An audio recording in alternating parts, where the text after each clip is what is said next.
I've noticed that there is going to be those moments in life, and especially around this year, I don't know what it is. I think all year I'm like so excited for the holidays, and then I'm like, oh my gosh, Christmas is in 20 days. Hey there, I'm Ashley, mom of 4 and creator of Reps and Redemption. Join me as I share my passion for health education, explore all things fitness and nutrition, plus share a little faith-filled homemaking along the way. If you're a mom ready to build strength and live a life of epic redemption, this podcast is for you. Let's get after it. These last few weeks, I have been struggling quite a bit with balance, with all things from homemaking, being a mom, being a stay-at-home mom, yet loving to do things outside of the home, preparing for the holidays, traveling and staying in a cabin in Blue Ridge with family and extended family members. It has been a little tough for me to stay on top of all the things that are important to me and the things that I love to do. It's kind of similar with a recent challenge I've had in my own personal Jiu-Jitsu journey. One challenge in particular, for quite some time at the level that I'm at, I had been and a little bit still have been getting balloon swept. And what that means is that somebody is able to basically fly me over their head like a balloon. Now, I know it sounds a little bit scary, and the first few times it happens, it definitely is. So I will tell you that if you start jiu-jitsu, your professor, your coaches, and your teammates will definitely make sure you know how to tuck and roll. A front roll is over your shoulder. That way you don't hurt your neck, and there's a lot of things that go with it too. But it happens because my head is over my hips. I'm leaning too far forward. So I guess a better way to explain it would be to tell you that I'm just off balance, and basically that my base or my posture is just not fantastic. Once I really started to make sure when I got in this position, it really happens while I'm trying to pass someone's guard. And what that means is I'm trying to pass their legs. I'm trying to get past their hip line and get an advantage so that we can start grappling, or I can go in somehow, some way for submission, or we can just go at it. And when I've started to really focus more on the technique of not getting in this, I guess you could say, unbalanced position, and being aware that I'm prone to going there and I'm prone to actually not paying attention to it. However, once you start going airborne, you don't really want to do that unless it's something you're choosing to do and it's on your, I guess, your clock, right? It's you choose to do it. So this is not something, getting balloon swept is not something you want to happen to you. It's not comfortable. It feels very scary at times. And I don't mind it at this point because I'm used to it and it's happened a lot. But every time it happens now, which I want to say is a lot less than it was, is because I'm starting to really hyper focus on my balance and on my base, which is my posture. And do I have good balance? Is my base good? Do I have a strong foundation, if you will? And this is really relatable. I wanted to talk about this because I just find myself getting unbalanced as a mom. I don't know about you, but it can be pretty overwhelming. And I know that, like I've said a few moments ago, just trying to do all the things and really stay on top of my fitness, on my family, on our finances, on the house, it can really get overwhelming and things can fall through the crack. So what I like to now think of is just this challenge of constantly getting balloon swept or getting stuck in a bad position. I really need to start to focus to see when that happens. And I've noticed that it happens when I am trying to do too much or I'm thinking of too many things. So on the mat, for example, I'm not paying attention to my balance and my approach to the situation. But now it's helped me become better.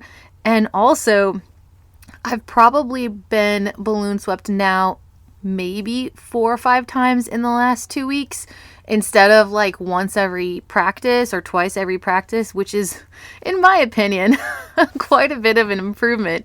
I'm not saying it doesn't happen anymore, but also when it does happen, I knew exactly where I went wrong and exactly the moment where I became off balanced and allowed myself to get in this position.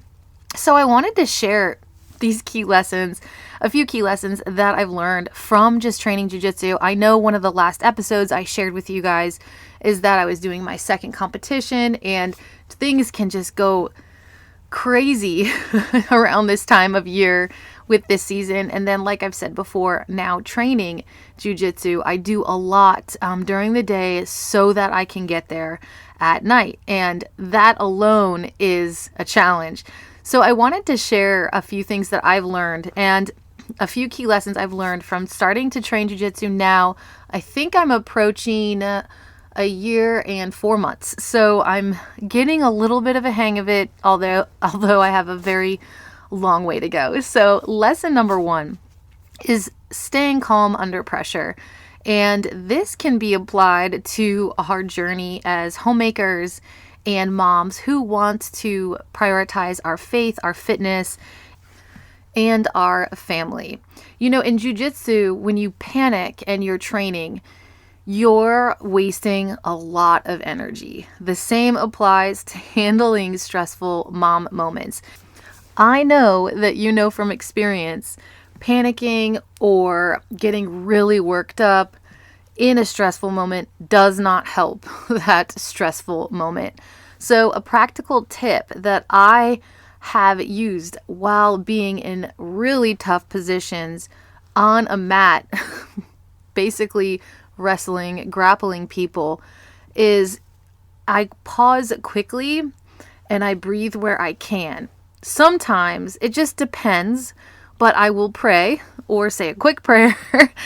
However, I tend to do the prayer more during a mom moment because the wrestling and the grappling happens really quick, but I'll just stop for 2 or 3 seconds, take a deep breath and move and see, I've noticed that there is going to be those moments in life, and especially around this year, I don't know what it is. I think all year I'm like so excited for the holidays, and then I'm like, oh my gosh, Christmas is in 20 days. And it just comes up, and for some reason we think we have to just do all these things. And I've noticed with my kids, when I'm busy or stressed, they tend to act out more. I don't know what that is. Maybe they're just trying to get my attention or more of my attention.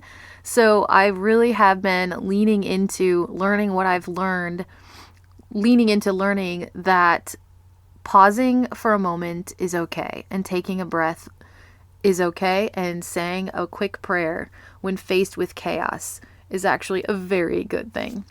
Lesson number 2 that jiu-jitsu has taught me about life and being a mom and a homemaker is that there's always a solution. Now, you might be shaking your head and say, no way, there's not. And I don't know where you are in your life, but if you listen to this show, you're about in this season, maybe a little ahead of me, maybe walking beside me, or maybe a few years behind me.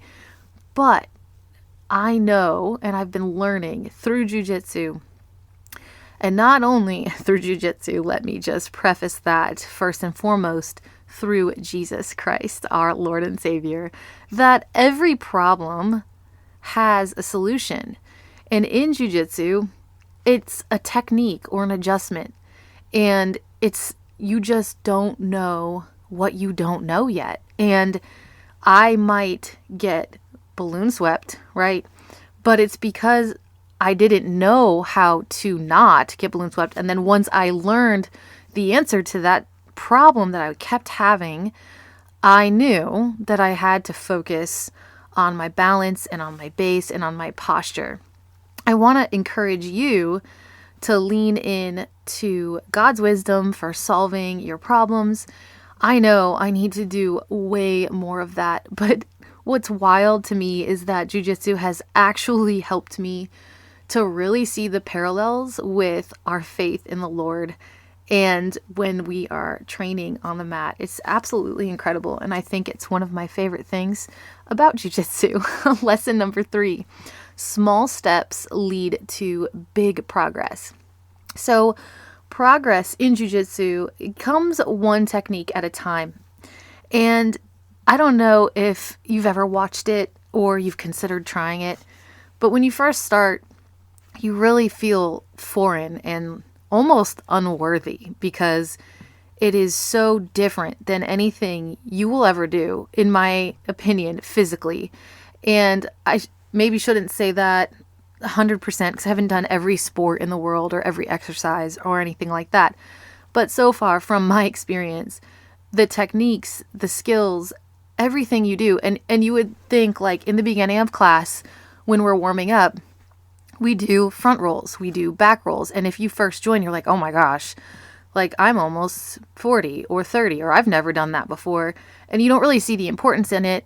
But then when you get balloon swept, you better know how to do a front roll, right? Because if not, you're going to roll over your neck and it's going to hurt really bad. It's little pieces that make a bigger picture. And that's how one trains for 2, 3, 5, 10, 12, 15, or their whole life. They train so long because the picture and the progress in jiu-jitsu is never complete. It is a constant learning. It's a constant development of skills. And it's just such an ocean of possibilities. And I think that's one of the reasons I'm so hooked. But progress, coming one technique at a time, one small detail at a time, the same applies to not only our fitness, but our faith and our family. I want you, and I would like you and myself to highlight the importance of small victories. I will reference for myself competing a few weeks ago. I only had one match. I wanted to do more, but because of my rank, which is a white belt, my age, I'm considered masters because I'm almost 40, and my weight, I weigh in usually between 125 and 132 pounds. So I don't really have a lot going for me because there's not really a lot of women my age who will start doing this. And now there's people my age and weight, but they've been doing it for years. They're purple, brown, black belts, and I'm not there yet, so I can't because they outrank me, and frankly I wouldn't want to do that. But I think the very small victory in that is I still went out there and I did go against someone 10 years younger than me. After helping my oldest daughter, who did phenomenal that day, she had 6 matches. And my family came. I wanted my family there, all my kids. I don't feel like it's like that for me where, they can't be there, I'll be distracted. I feel like if they're not there, I would be distracted. But my victory is just stepping out there. I did not win. I was subbed in 1 minute and 20 seconds. I gave it my best shot.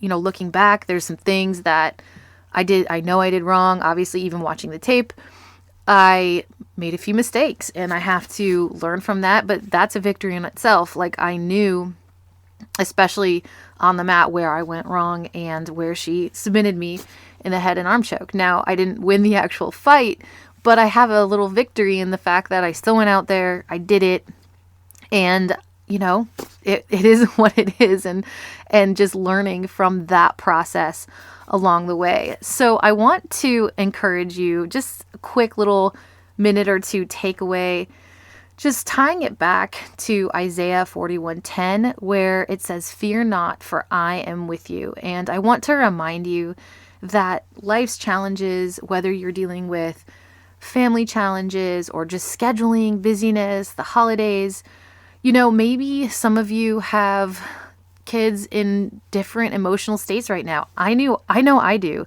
My 7-year-old is exploring her emotions. My 2-year-old, who just turned 3, is not having any of it. And my 1-year-old little boy, I've never had a boy. This boy is just wanting to do things that my girls never wanted to do, from climbing to slamming. It's just a lot. And I know that God knows exactly what we need when we need it. But these challenges are opportunities for our growth physically and spiritually, for sure. And it just is going to help us in our faith. And I do think also being a mom, again, I've said it before, a mentor of mine years ago said, being a mom just shows you how much more you need to rely on the Lord for everything. And I think I sometimes forget that. And I think that I can do it all. I can keep going. I am a machine, and I'm not. So I wanted to encourage you to read Isaiah 41:10 and just believe that God is with you. And you don't have to be afraid, and you can lean into Him. Think of a challenge you're facing right now, and what's one small step you can take to approach it calmly and confidently. If you're not sure, take it to God in prayer today. I would love to hear your story, so feel free to connect with me on Instagram. I'm going to try to get back on there with all the other things. But also, I will keep you updated on getting on YouTube so you guys can start visiting Reps and Redemption there. Have a blessed week. If this episode inspired you, will you share with a friend? Remember, this podcast offers health education tips and holistic insights. Please consult healthcare professionals for personalized advice. Until next time, Mama, be bold and live well.